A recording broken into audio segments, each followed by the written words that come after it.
Assalamualaikum warahmatullahi wabarakatuh. Perkenalkan, nama saya Nur Asrianti Fatimah dengan NIM 091058042364, Prodi Administrasi Publik semester 1. Kesempatan kali ini saya akan membacakan penyimpangan akidah zaman Nabi Musa. Adapun menurut istilah, akidah adalah satu pokok atau dasar keyakinan yang harus dipegang oleh orang yang mempercayainya. Sehingga pengertian akidah Islam adalah pokok-pokok kepercayaan yang harus diyakini kebenarannya oleh setiap muslim dengan bersandar pada dalil-dalil nakli dan akli. Pada zaman Firaun, setiap bayi laki-laki Bani Israel harus dibunuh. Mirip dengan kisah Musa, Samiri pun menjadi bayi laki-laki yang selamat. Bedanya, sang ibu meninggalkan bayi Samiri di dalam gua begitu saja. Tak ada yang menyelamatkannya apalagi merawatnya. Atas kasih sayang Allah, diutuslah Jibril untuk merawat sang bayi. Sejak itu, Samiri pun mengenal Jibril. Setelah dewasa, Samiri terkenal sebagai seorang yang amat terasing dan enggan berbaur. Ia memiliki nama asli Mika atau Musa bin Safar dan tinggal di Karaman atau Bajarna. Satu-satunya yang menjadi teman Samiri adalah para musyrikin yang menyembah patung anak sapi. Dari pergaulannya yang salah tersebut, efek negatif pun melekat di hatinya. Ia juga mencintai dan mengagungkan anak sapi. Saat Musa diutus menjadi nabi, Bani Israel pun diselamatkan dari Fir'aun. Samiri termasuk yang ikut serta dalam rombongan Musa. Pasca tenggelamnya Fir'aun, Musa menggiring Bani Israel meninggalkan Mesir. Saat menyeberangi Laut Merah menuju tanah yang dijanjikan, Jibril mendampingi Nabi Musa dan Harun. Jibril menunggangi kuda dan berada di depan rombongan. Samiri yang dahulu pernah dirawat Jibril pun mengenalinya. Tanpa ilmu, Samiri mengambil tanah bekas tapak kuda yang dibagi Jibril. Ia pun dalam perjalanan, rombongan Musa mampir di sebuah desa yang penduduknya menyembah patung anak sapi. Bukan menaati Musa untuk menauhidkan Allah, Bani Israel justru meminta Musa untuk membuat satu patung untuk mereka sembah. Wahai Musa, buatkanlah untuk kami satu sesembahan sebagaimana mereka mempunyai beberapa sesembahan, pinta mereka. Tentu saja, Musa geram mendengarnya. Ia pun kembali mengingatkan kaumnya agar hanya menyembah Allah Ta'ala semata.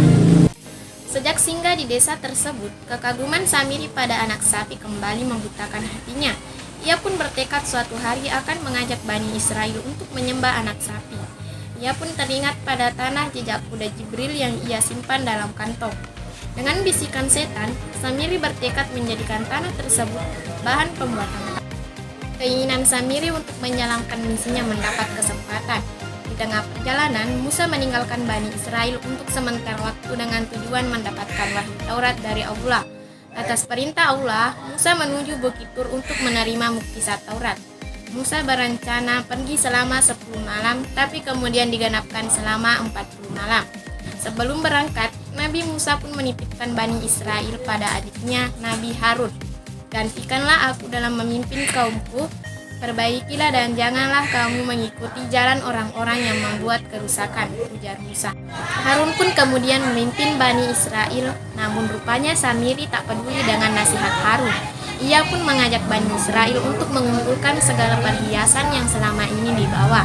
Emas tersebut dikumpulkan untuk kemudian dilebur di atas api. Setelah emas meleleh, Samiri melemparkan tanah jejak kuda Jibril yang ia simpan selama perjalanan dari Mesir. Jadilah anak sapi, teriak Samiri girang tanpa merasa berdosa. Lupa sudah Samiri akan peringatan Musa agar tak menyembah berhala tapi selalu mengesahkan Allah. Dengan kebodohan Bani Israel, mereka pun percaya dan mengikuti ajakan buruk Samiri. Alhasil, mereka pun menyembah patung anak sapi tersebut selama Musa pergi. Sementara, Harun tak sanggup melawan Bani Israel sendirian.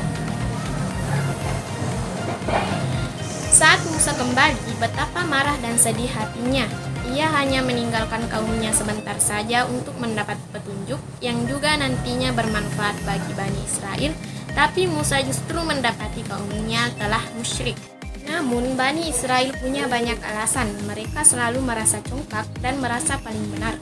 Kami sekali-kali tidak melanggar perjanjianmu dengan kemauan kami sendiri, tetapi kami disuruh membawa beban-beban dari perhiasan kaum itu.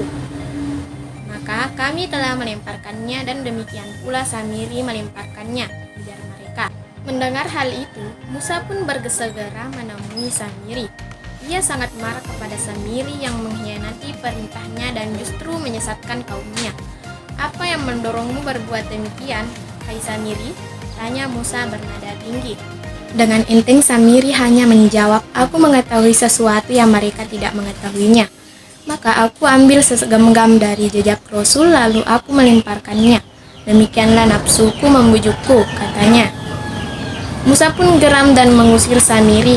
Patung anak sapi tersebut pun segera diseret Musa menuju api yang menyala. Tinggallah Tuhan buatan Samiri itu berupa abu.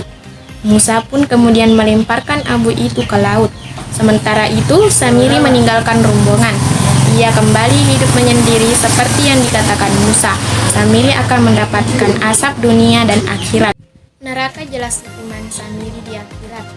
Adapun di dunia, Samiri menderita penyakit aneh, kulitnya tak dapat disentuh oleh siapapun. Jika seseorang menyentuh kulitnya, Samiri merasakan panas membakar kulitnya. Akibatnya, seumur hidup dia selalu berkata kepada orang lain, "Jangan sentuh saya." Itulah hukuman bagi Samiri sang pelaku kesyirikan. Dari kisah sapi betina sebenarnya mempunyai hikmah yang sangat mendalam. Dari kisah ini, kita bisa merumuskan bagaimana sesungguhnya cara berislam yang benar. Itulah tadi penyimpangan akidah zaman Nabi Musa. Terima kasih atas perhatian teman-teman. Saya akhiri dengan ucapan Assalamualaikum warahmatullahi wabarakatuh.